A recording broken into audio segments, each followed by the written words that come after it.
Maka assalamualaikum warahmatullah nayamanan yan na salama nga so pamilya nga na bismillah nagukabus sulod away. Agina ni paman na inalu sagyang kaaya paman na hadithu Nabi Tanwa Muhammad na ayat tadun si ikwallah sagyang kutuwa kapakasulod ka sa walay nagyang kutuwa bismillah.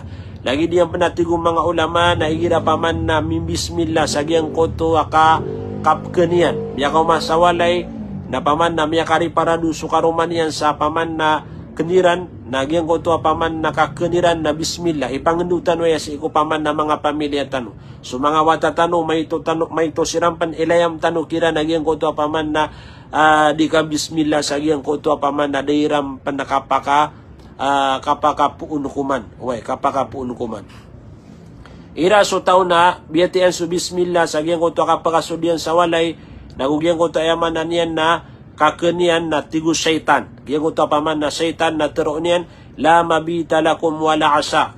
Paman na giyang kaiya paman na kiya bismillah.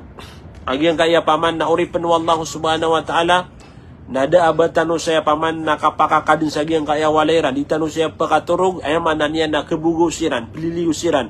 Nagwayaman na niya na ditano saya panayaman na niya na pagakan kagayaman na niya na ipkaloko syaitan nagyang kuto at tadun-tadum si ikwallahu subhanahu wa ta'ala. Namala na nabulong mga pagariya.